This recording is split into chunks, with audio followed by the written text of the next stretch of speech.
네, 백브리핑 최종혁 기자와 함께합니다. 최 기자, 안녕하세요. 네, 안녕하세요. 14년 차 기자. 네. 아, 그렇습니까? 벌써 최종혁입니다. 14년 차예요? 저희 똑같잖아요. 저도 네. 14년 차인가요, 그러면? 네, 아까 자꾸 19년 차를 강조하길래 저도 네. 뭘 하나 강조해야 될 것 같아서 아, 네, 14년 차. 네. 저희도 오래 했네요. 그럼 자, 최종혁 기자, 어제만 해도 정치권 뭐 선거 관련해서 뉴스가 정말 많았습니다. 네. 먼저 첫 번째로는 개혁신당 얘기를 하지 않을 수가 없습니다. 개그도 아니고 열흘 만에 쪼개진 개혁신당 이렇게 좀 짚어봐야 될 것 같은데 제3지대 합당 11일 만입니다. 그러니까 네. 진짜 잉크도 안 말랐다라는 표현이 뭐 과언이 아닐 정도인데 먼저 어제 이낙연 대표가 기자회견을 했고 이준석 대표가 이어서 기자회견했는데 요거 영상 보고 이야기 나눠보겠습니다. 합의를 허물고 공동대표 한 사람에게 선거의 전권을 주는 안건이 최고위원회의 표결로 강행 처리됐습니다. 다시 새로운 미래로 돌아가겠습니다. 이낙연 대표께서 이끄시는 새로운 미래가 더 이상 함께하지 못한 것에 대해서 참담한 마음으로 국민들께 사과드립니다. 이제 일을 하겠습니다. 네, 그리고 이낙연 대표는 그들은 통합을 깨거나 저를 지우기로 일찍부터 기획했던 것으로 보인다. 그들은 특정인을 낙인 찍고 미리 배제하려 했다라고 강도 높게 비판을 했습니다. 최영혁 기자, 어쩌다가 11일 만에 이렇게 빠른 결별을 한 겁니까? 사실 이렇게 빠른 결별을 했다는 것 자체가 뭐 애초부터 좀 단추가 잘못 끼워졌다라고 해석할 수가 있는데요. 사실 두 사람 전혀 다른 궤적을 걸어온 정치인이잖아요. 네. 그러다 보니까 뭐 이준석, 이낙연 대표가 한 배에 타는 것 자체를 좀 의문을 제기하는 사람들이 많았는데 사실 두 사람의 이번 합당 과정에서 공통점, 이 거대 양당을 비판하면서 뛰쳐나온 것 이외에는 그다지 좀 찾아볼 수 없었다, 이런 해석이 있었고요. 네. 그러다가 이 배복주 전 정의당 부대표 입당과 뭐 공천을 줄 거냐 말 거냐 이러한 문제, 또 소속 의원들이 지역구 선거에 출마할 거냐 말 거냐 뭐 이런 문제를 두고 갈등이 본격화가 됐고 네. 결정적인 거는 아까 이제 뭐 말씀하신 것처럼 이 선거 주도권 을 결정하는 과정에서 이게 좀 결정적이었는데 네. 이준석 대표 측은 뭐 대선 지휘 경험이 있는 이준석 대표가 이 정책 홍보 전반을 지휘하도록 해야 한다라고 했지만 이낙연 대표 측은 앞서 이낙연 총괄선대위원장 하기로 하지 않았냐, 네. 이건 합의 파기다라고 비판을 했고 결국 이제 결별을 하게 된 거죠. 또 그 잠시나마 뭐 같은 당에 있긴 했지만 이낙연 전 대표 측에서 이준석 대표를 뭐 전두환에 비유를 하기도 했잖아요. 정도면 이제 그냥 관두자 거의 이 정도 그렇죠. 비유 아닌가요? 예, 그러다 보니까 이제 더 이제 감정까지 이제 상하게 된 거고, 또 이낙연 대표 측에서는 나를 애초부터 없애려고 한 거 아니냐, 뭐 그런 기획을 하지 않냐, 그러다 보니까 이미 감정적으로 같이 할 수 없는 상대가 된 거죠. 어제 이제 이낙연 대표 쪽 이제 김종민 의원은 그 기자회견 질의응답에서 자기가 대학 시절부터 어떤 뭐 학생 활동하면서 이런 식으로 의사 결정하는 건 처음 봤다. 그러니까 뭐 합당을 할 때 그 최고 위층에서 합당한 거를 최고위에서 이런 식으로 뭐 이준석에게 몰아주자라고 하는 네. 이런 식으로 의사결정하는 게 어디 있느냐라면서 그 의사결정 과정에 대해서 그래서 이게 애초부터 좀 작전이 있었던 거 아니냐 이런 식의 의구심을 근데 또 제기했습니다. 이준석 대표는 어차피 투표로 결정이 된 거 아니냐, 뭐 최고위원들끼리 투표로 결정된 거 아닌데 이게 어떻게 독재냐, 또 이렇게 또 주장을 하고 있죠. 그래서 이준석 대표는 어제 이제 새로운 미래가 더 이상 함께하지 못할 것이다 그러면서 이제는 일을 하겠다, 양질의 정책과 분명한 메시지로 증명하겠다라고도 말하기도 했습니다. 그런데요, 오늘 조선일보도 일면에 이걸 썼던데 보조금, 그 의원 수가 김종민 의원이 빠지면서 이제 그 보조금을 받을 기준이 다시 안 되는 거잖아요. 네. 보조금 어떻게 되는 겁니까? 그게 제일 궁금한데 예. 그 앞서 이 정당 보조금 지급 시한 하루 전날 이 무소속 양정숙 의원이 입당을 하면서 의석 5석을 확보를 해서 네. 약 한 6억 원 넘게 이제 보조금을 받았거든요. 그러니까 4석이면 못 받는 거고 5석부터 그렇죠. 받는 거죠. 4석이면 금액이 한 몇 천만 원, 몇 천만 원 단위인데 맞긴 한데. 확 이렇게 뛰는 거죠. 아, 금액이. 그렇군요. 네. 그러다 보니까 국민의힘 한동훈 비대위원장이 이돈 때문에 모인 것 아니냐, 이렇게 혹평을 하기도 했었잖아요. 네. 일단 뭐 현재로서는 곧바로 이제 김종민 의원이 나가면서 기준을 채우지 못했기 때문에 뭐 어떻게 할 거냐라는 게 이제 문제, 그러니까 뭐 이렇게 얘기가 나온 상황인데 예. 양측은 일단 국고보조금을 뭐 반납하겠다, 뭐 음. 기부하겠다라는 입장이긴 합니다. 그런데 이 규정상 국고보조금은 뭐 인건비로 쓰거나 정책개발비로 쓰거나 뭐 선거와 관련된 비용에만 쓰게 돼 있어. 그러니까 기부 자체를 할 수가 없는 거죠. 현재로서는 뭐 정당이 해산되지 않는 한 이 반환 규정이 없습니다. 그렇기 때문에 이준석 대표는 현재 개혁신당 몫으로 받은 거기 때문에 이준석 네. 대표가 뭐 입장을 밝혔는데 우선은 보유하고 있겠다, 나중에 본인들이 이제 원내 입성을 하면 관련 법을 좀 바꿔서 그때라도 이제 뭐 반환할 수 있도록 하겠다 이렇게 얘기를 하더라고요. 그러니까 이게 전례가 없는 상황이라 그렇죠. 이게 어떻게 될지 돈이 어떻게 될지 좀 지켜봐야 될 것 같습니다. 자 그러면 이제 개혁신당은 이준석 대표 체제로 가는 거고 이제 새로운 미래죠. 이게 이름도 헷갈립니다. 새로운 미래 이낙연 대표 체제. 양당의 앞으로의 행보는 어떻게 될까요? 일단 뭐 이번 총선에서 가장 관심 모았던 제3지대 네. 뭐 빅텐트 말씀하신 것처럼 찢어진 상황이니까 흥행은 좀 실패한 걸로 보이고요. 네. 결국에는 이제 각자 진영을 재정비해서 이 각자 지지층 공략에 나설 걸로 보입니다. 네. 이 개혁신당은 지금 뭐 이준석 대표가 이끌고 있으니까 아무래도 뭐 수도권 또 영남권이 타겟이 될 걸로 보이고 네. 아까 말씀하신 것처럼 이제 일을 하겠다라고 했잖아요. 네. 어제 이렇게 뭐 결렬된 이후 결발한 이후 곧바로 또 이렇게 정책을 내놓더라고요. 네. 뭐 양육비 국가 보증제 이런 총선 공약 발표했는데 개혁신당은 뭐 정책 정당, 뭐 대한정당 이미지를 이렇게 만들려고 할 것으로 보이고요. 또 하나의 관건은 이제 이낙연 대표의 갈등 원인 가운데 하나로 꼽혔던 이 김종인 전 비대위원장을 네. 이 개혁신당 공관위원장으로 좀 이렇게 소위 말하는 모셔오는 작업이 이루어지지 않겠냐 뭐 이런 관측도 나옵니다. 또 돌아온 김종인이 그렇죠. 되겠군요. 그래도 뭐 합당 합의서 잉크도 안 말랐다. 이게 무슨 개콘도 아니고 뭐 하는 거냐. 코미디다. 11일 만에 뭐 이게 그래서 개콘이 망한다. 이런 식의 좀 조롱도 있었어요. 네, 뭐 극적으로 합당을 하더니 또 극적으로 또 이렇게 결별을 했잖아요. 네. 뭐 드라마 같다, 개그 콘서트 같다 했는데 이 뭐 개콘 얘기가 나와서 잠깐 얘기하면 네. 진짜 개그맨이 이 총선에 지금 출마를 하겠다고 하거든요. 이거 아세요? 누굽니까? 한마디로 굿이에요. 그 본 것 같아요. 그 약간 90년대 거 아닙니까? 이거 혹시 우리 지금 채팅방 들어와 있는 네. 분들 중에 아시는 분이 있을지 모르겠는데 네. 알면 좀 옛날 사람이긴 하죠. 네, 네. 서승만 씨. 아. 서승만 씨죠. 네, 네. 네. 그 민주당 비례대표 출마하겠다라고 어제 기자회견을 했거든요. 사실 서 씨는 뭐 이재명 대표 지지하는 좀 야권 성향의 뭐 네. 방송인으로 활동해 왔고 출마 이유를 이렇게 말합니다. 저희 방금 얘기했던 것처럼 드라마보다 더 비현실적이고 개그보다 더 웃긴 현실이다라면서 이 출마 배경을 밝혔는데 네. 이유 한번 들어볼까요? 네, 보죠. 콩을 다 같이 콩이라고 말하다가 하루아침에 밭이라고 말하면서 삿대질하는 정치인들을 질타합니다. 모호하고 관념만 넘치는 정치적 언어 뒤에 숨어서 국민을 기만하는 그들을 보고만 있을 수는 없습니다. 어쩌면 저는 정치를 누구보다 잘 아는 것 같습니다. 생활이 곧 정치고 정치가 존재하는 이유는 보통의 시민을 위한 것이라고 알고 있습니다.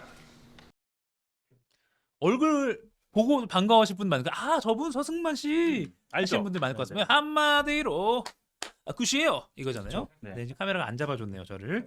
예전에 고 이주일 씨도 국회의원 지내셨잖아요. 네, 그때 이주일 씨 92년도 이 정주영 그 현대 회장이 만들었던 당이죠. 통일민주당 소속으로 이 지역구에 출마했어요. 경기도 구리에서 당선됐는데 지역구로. 네, 비례 아니고 지역구였어요. 네. 4년 임기 마친 후에 남긴 말이 좀 유명하죠. 내가 정치를 좀 해보려고 국회를 갔더니 이 국회가 진짜 코미디판이고 웃기는 나보다 웃기는 사람들이 더 많아서 내가 설 자리가 없더라. 참 이렇게 개그맨으로서 이렇게 좀 뼈가 있는 얘기이긴 했죠. 그리고 이주일 씨가 말하니까 더 무게가 실리네요. 그렇죠. 나보다 더 정치판이 웃기더라.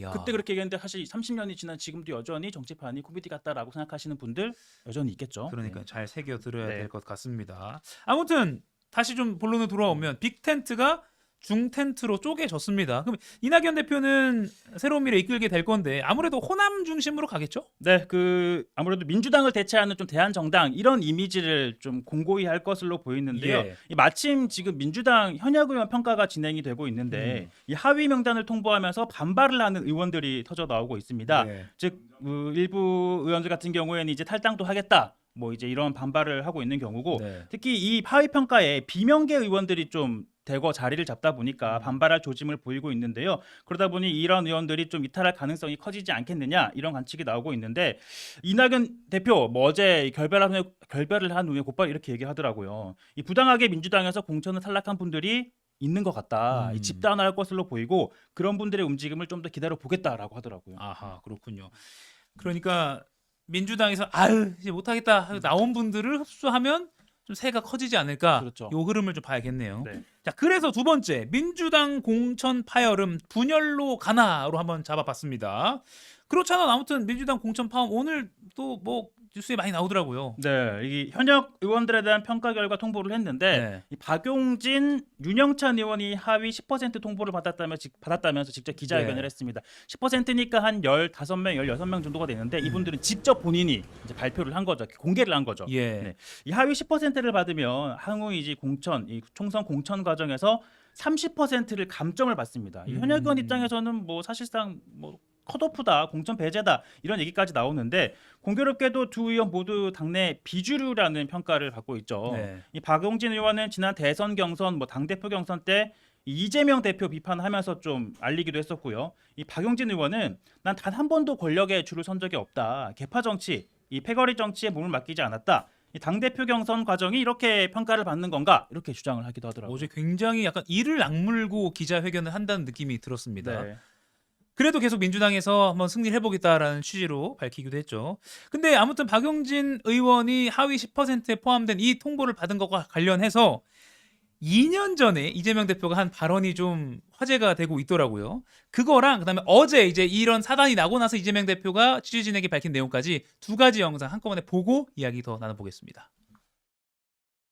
공정하고 합리적이고 민주적인 당 운영을 위해서 우리 박용진 후보도 공천 걱정하지 않는 그런 당 확실하게 만들겠습니다. 정말 가죽을 벗기는 그런 고통을 의미하기도 합니다. 환골 탈퇴하는 과정에서 생기는 일종의 진통이라고 생각해 주시고 이렇게 2년 만에 박용진 의원 공천 걱정하지 않는 당이 만들겠다 했는데 걱정하게 됐잖아요. 어떻게 보십니까 이런 변화? 뭐 일단 뭐 공식적으로 민주당은 시스템에 따른 결과다 네. 이렇게 얘기를 하고 있고요. 이 어떤 시스템이냐면 뭐 법안 실적, 당 기여도, 지역 활동 등 이런 평가를 해서 이제 정량화해서 보여준다는 건데 사실 이 뭐 법안 실적 같은 경우에는 대부분의 의원들 사이에서 점수 차이가 미미합니다. 다만 이 평가위원 판단이 개입되는 이 평가들이 좀 변별력을 가질 수 있는데 네. 특히 지역 활동에 대한 수행 평가 결과 이 권리당원하고 일반 국민 여론조사를 합산해서 들어갑니다. 네. 그러니까 일반인들의 혹은 뭐 권리당원들의 의견이 개입될 수 있는 건데 요게 좀 중요한 포인트인 게 사실 2년 전 아까 보셨던 이재명 대표가 당선되던 전당대회 때 네. 권리당원 50, 일반 여론조사 50이었는데 이재명 대표가 거의 한 80% 가까이 78%로 압도적인 지지를 받으면서 당선이 됐거든요. 예. 그러니까 이런 좀 정성적인 평가가 들어가는 부분에서 뭐 현역 의원들에 대해서 좀 당원들의 평가가 반영된 결과 아니냐 이렇게 좀 볼 수 있죠. 그렇군요. 윤영찬 의원도 어쨌든 문재인 대통령 청와대 출신이라서 좀 지금 밉보이는 거 아니냐 이런 분석이 나와요. 네, 뭐 지난번 이 조홍천 의원 등과 함께 이 탈당, 뭐 원칙과 상식 의원들 탈당할 때 막판에 이제 남겠다라고 잔류 결정을 했잖아요. 네. 그러면서 이번에 이제 자신의 이 하위 10% 평가 결과에 대해서는 내가 좀 비주류라서 그런 거 아니냐 이런 좀 의구심을 제기하고 있는데 네. 그리고 지금 뭐 성남 윤영찬 의원 지역구인 성남 중원에 윤영찬 물리칠 뭐 친명계 후보 공천하려고 한다 이런 이야기가 있다라면서 반발을 하더라고요. 그러면서 현재 민주당 내에서는 당 대표 측근들끼리 뭐 밀실에서 이 주요한 사안을 결정을 한다 이런 괴담이 있는데 지금 이 하위 10% 20%의 비명계 의원들이 무더기로 포함이 된 걸 보니까 네. 이런 괴담들이 사실 아니냐 이렇게 또 이렇게 반문을 하더라고요. 다만 지금 현재로서는 박용진, 윤영찬 의원 같은 경우에는 탈당은 안 하고 당 안에서 한번 해보겠다, 싸워보겠다라고 얘기를 하고 있고요. 오늘 이 민주당 의원총회 하거든요. 그러니까 의원들 다 모여서 이제 얘기를 하는데 비명계 의원들, 뭐 박용진 의원이나 뭐 소위 비명계 뭐 구심점이라고 할 수 있는 홍영표 의원 등이 뭐 공천 학살이다라고 주장하고 있는 가운데 네. 공개적인 반발이 예상이 됩니다. 향후 뭐 얼마나 많은 의원들이 이제 민주당을 뛰쳐나가느냐 이런 게 이제 민주당 분열 혹은 이제 새로운 미래의 새가 얼마큼 커질 수 있느냐 이런 주요 관점 포인트가 될 걸로 그러니까요. 보입니다. 이낙연 새로운 미래 대표 입장에서는 뭐 따뜻한 남쪽으로 오십시오 하면서 손을 벌리고 있을 수 있는 것 같습니다. 그렇죠. 네. 그 상대적으로 국민의힘은요. 굉장히 그냥 실수만 안 하면 잘 갈 거다라는 평가가 나올 정도로 순탄해요. 현재로서는 그렇게 보이죠. 상대적으로는. 왜냐하면 뭐 공천 반발이나 뭐 네. 이렇게 당을 뛰쳐나가겠다는 사람들이 없으니까요. 민주당과 비교해서는 그렇죠. 네. 당장 뭐 어제만 해도 이 중진 의원들의 뭐 네. 지역구 재배치가 좀 원활하게 이루어지는 모습입니다. 뭐 PK 지역에 이어서 어제 수도권 같은 경우에 박진전 외교부 장관이 당의 요청에 따라서 원래 자신의 지역구인 강남이 아니라 이제 서대문으로 출마하겠다 네. 이렇게 얘기를 했고요.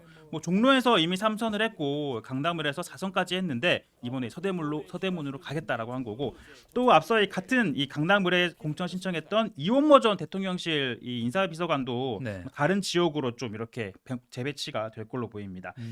결국 이 박 전 의원 같은 경우에는 서대문을에서 이제 지금 현역인 민주당 이 김영호 의원 그리고 이제 문석진 전 서대문구청장과의 경선 승자가 붙게 될 걸로 보이고요.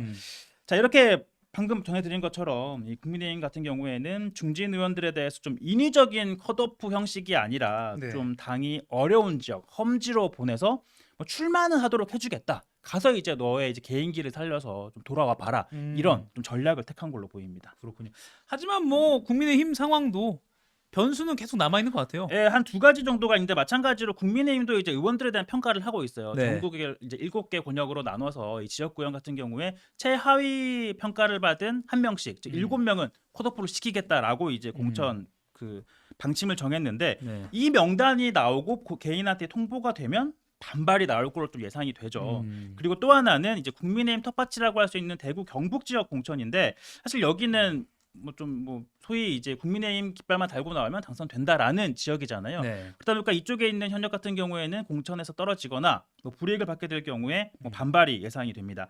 다만 아직까지는 방금 말씀드린 것처럼 이제 공천 이 컷오프 명단이 공개되지 않은 상황이고, 뭐 대구 경북 같은 경우에도 곧바로 컷오프 시키지 않고 뭐 일단 경선까지는 한번 붙여주겠다 이런 전략으로 나올 경우에는 상대적으로 조금 반발은 좀 적을지 않을까 이런 관측도 해볼 수 있습니다. 그렇군요. 반사액을 끝까지 가지고 갈 것인지 좀 지켜봐야 될 것 같고, 네. 아무튼 민주당도 그렇고 제3지대도 그렇고 지금 오늘 경향신문 사설도 있는데 사분 오열된 정권 심판론, 그래서 야권은 공멸할 건가.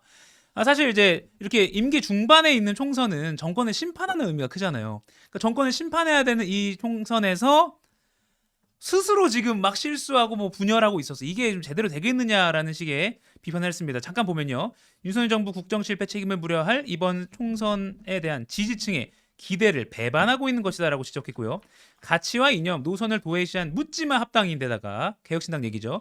외연을 넓히려는 노력 대신 개파와 이대남 등 지지층에 매몰되는 정치공학에서 벗어나지 못한 결과다. 그래서 야권이 정권 심판 민심을 받들 자격이 있는지, 그러니까 너희 정권 심판 제대로 할 수 있겠어?